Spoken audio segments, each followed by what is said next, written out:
आज की क्लास में कोई इंट्रोडक्शन नहीं, सीधा काम की बात करते हैं ना। एक बच्चा था क्लास 9 का, ठीक है ना। उसका एक मैसेज आता है कि सर जब मैं क्लास 9 में गया तो मैंने सोचा था कि मैं क्लास 9 में खूब मन लगा के पढ़ाई करूँगा, खूब ढेर सारी मेहनत करूँगा, ठीक है ना। लेकिन मैं ठीक से पढ़ नहीं पाया ना, मेरा पूरा का पूरा क्लास 9 ख़राब चला गया। लेकिन अब से मैं ये चाहता हूँ कि चूँकि मैं अब क्लास 10 में जा चुका हूँ तो ये गलती मेरे से क्लास 10 में ना हो, है ना। तो आप मुझे कुछ टिप्स या तरीका बताएं कि मैं ऐसे कैसे पढूं कि मेरे कुछ भी करके क्लास 10 के बोर्ड एग्जामिनेशन में 95% या उससे अधिक, है ना, आए, ठीक है। तो सबसे पहली बात तो मैं उस बच्चे को बधाई देना चाहता हूं कि अगर आपका इतना बड़ा गोल है, बहुत अच्छी बात है ना। लाइफ में एक बात हमेशा याद रखना कि गोल, सपने बड़े होने चाहिए, है ना। क्योंकि अगर सपने बड़े नहीं होंगे ना तो आपको पता ही नहीं चल पाएगा कि आपके अंदर वो जो क्षमता है, वो जो आग है ना, वो कितनी ज़्यादा है ना। तो अपनी क्षमता को चेक करने के लिए थोड़ी सी जो सपने हैं ना उसको थोड़ा ऊंचा पे बनाना चाहिए, ठीक है ना, थोड़ा बड़ा बनाना चाहिए, तब आएगा मज़ा, ठीक है।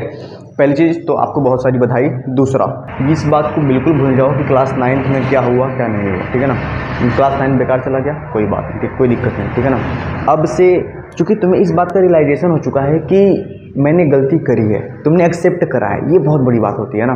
कि सर मेरा क्लास 9 खराब हो गया, ये बात तुमने कही, बहुत बड़ी बात है ना। क्योंकि अब क्या है, तुम पूरी तरह से सतर्क हो, बिल्कुल तैयार हो क्लास 10 में वो गलती ना करने के लिए, है ना। मैं ये तुमसे कह रहा हूँ कि क्लास 9 में क्या हुआ क्या नहीं हुआ भूल जाओ, ठीक है ना। जो बीत गई सो बात गई ना। अब भी फोकस करते हैं ना, आज भी फोकस करते हैं, ठीक है ना।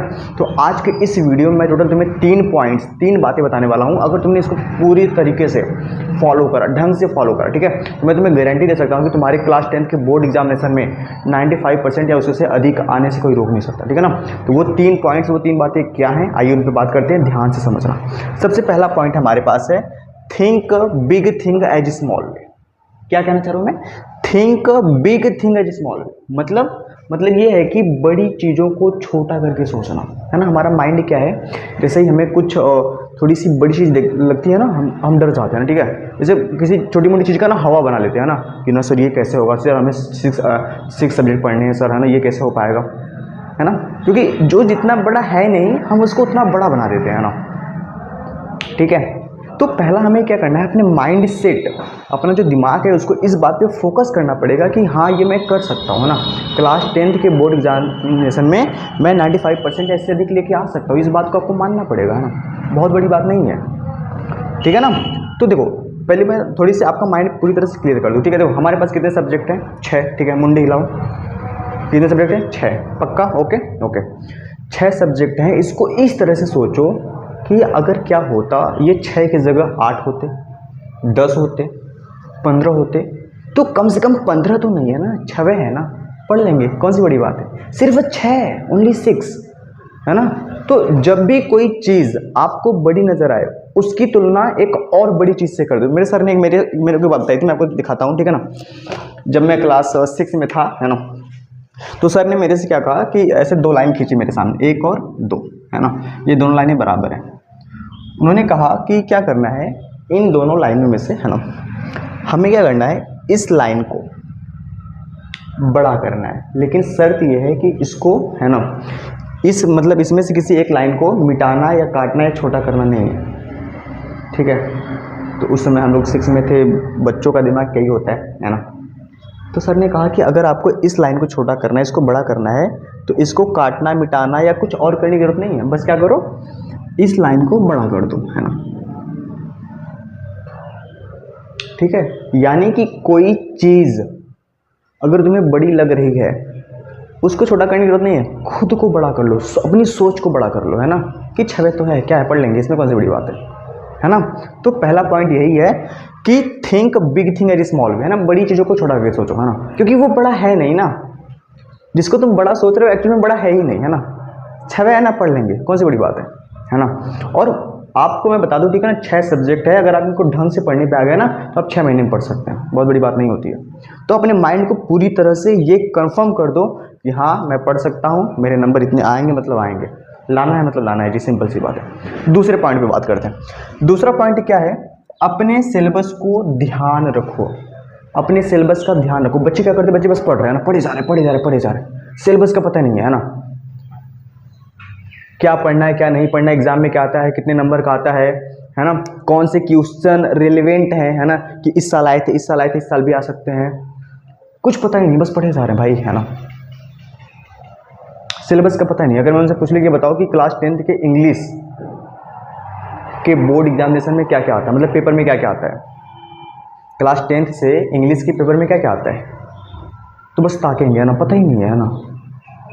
ये नहीं कहेंगे सर ग्रामर से आता है और बुक से आता है। ग्रामर से क्या क्या आता है सर, 5 MCQ आते हैं। उसमें क्या होता है, उसमें टेंस होता है, पार्ट्स ऑफ स्पीच होता है, प्रीपोजिशन होता है ना, रीऑर्डरिंग होता है, स्पेलिंग मिस्टेक होता है। फिर क्या आता है सर, एसे आता है सर, एप्लीकेशन आता है, लेटर आता है सर, पैराग्राफ ट्रांसलेशन हिंदी से इंग्लिश 4 नंबर का आता है, अनसीन पैसेज आता है। अगर ये बातें आपको कंफर्म पता है ना, तो आप इस बात का ध्यान रखोगे कि हमें कैसे पढ़ना है, किन चीज़ों पे ध्यान लगाना है। मैं कई बार देखता हूँ कि बच्चे साल भर एकदम अंतिम समय आ जाता है ना, उनको ऐसे ही नहीं पता है, निबंध के बारे में कुछ पढ़ा ही नहीं है, बस 3 महीने 10 से ही पढ़ते रह गए थे।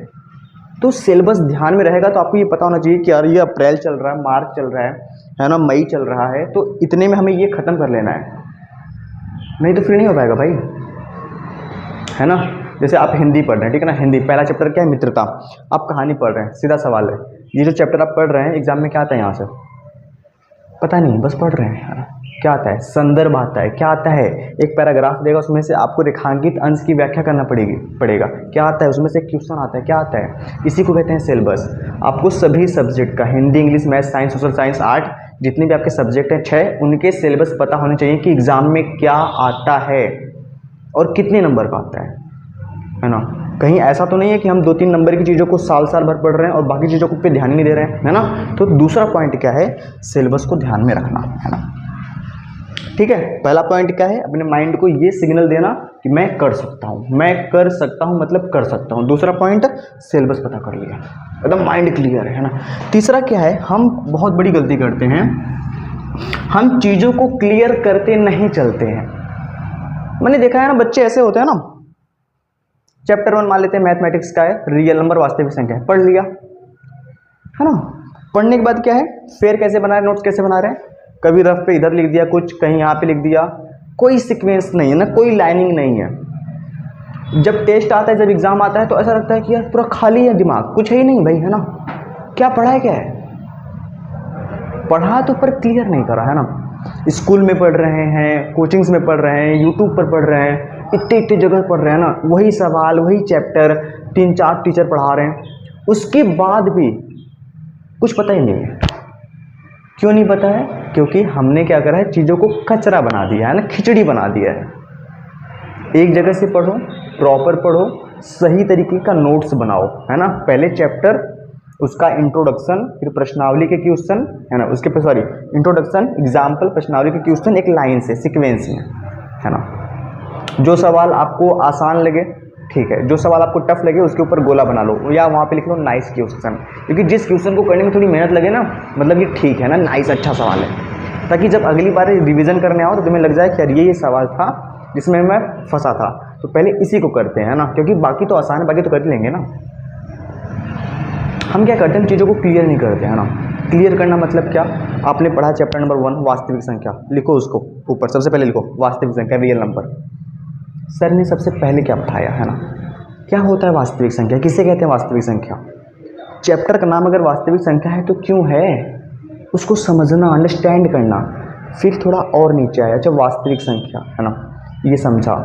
फिर 1.1 का इंट्रोडक्शन समझा कि अच्छा इसमें हमें ये करना है ना, उसके एग्जाम्पल लगाए, और ये ऑब्जर्वेशन करा या ये ध्यान दिया कि किस किस तरह की सवाल हो सकती है ना। ठीक है, मतलब एक लाइन से आपने चीज़ों को पढ़ा है ना, आपने समझा है। अंडरस्टैंडिंग इज़ वेरी इंपॉर्टेंट, समझना, है ना। तो आपको समझ में आएगा, जब आप अगली बार रिवीजन करने जाएंगे तो आपको सारी बातें समझ में आएंगी, है ना। हमें पता ही नहीं होता भाई, हम क्लियर ही नहीं करते। हमने चैप्टर पढ़ लिए 6, 1 के बारे में पता ही नहीं है, 1 क्या था, 2 क्या था। कई बार तो लोगों को चैप्टर के नाम ही नहीं पता होते हैं, है ना। तो ये गलती नहीं करनी है, जो भी पढ़ो क्लियर करते चलो, ठीक है। चैप्टर 1 पढ़ा, 1.1, 1.2, 1.3, ये इंट्रोडक्शन, ये एग्जाम्पल, ये क्वेश्चन है, हाँ क्लियर है, आता है ना। चैप्टर नंबर 2 बहुपद, बहुपद क्या होता है, बहुपद के बारे में जाना, ये चीज़ें हैं, इसको पढ़ा, सवाल लगाई, ये अच्छा ये कठिन सवाल है, यहाँ पे लिख दिया ये सवाल कठिन है, ये सवाल कठिन है, मतलब कि वहाँ पे लिख देना नाइस, अच्छा ठीक है, क्लियर हो गया, है ना।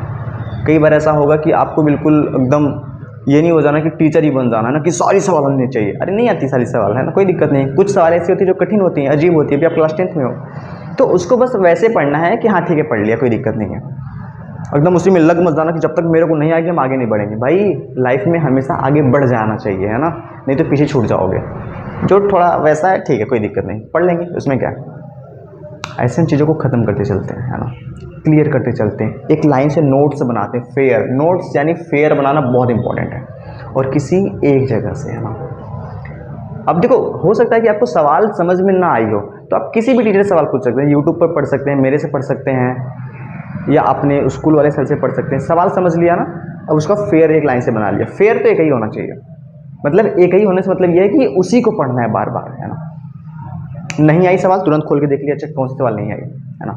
तो बस ये आपको 3 पॉइंट्स का ध्यान रखना है। क्लास 10th के बोर्ड एग्जामिनेशन में आपको टॉपर बनने से कोई रोक नहीं सकता, हाँ, इस बात की गारंटी है, ठीक है ना। पहला पॉइंट क्या बताया, बड़ी चीज़ों को छोटा करके सोचो, है ना। माइंड में ये बात डाल लो, मैं कर सकता हूँ, ठीक है ना, बहुत बड़ी बात नहीं है ना, 6 है ना, 15 तो नहीं है। दूसरा, सिलेबस का ध्यान में रखो, है ना। पढ़ना क्या है, पता ही नहीं पढ़ना क्या है।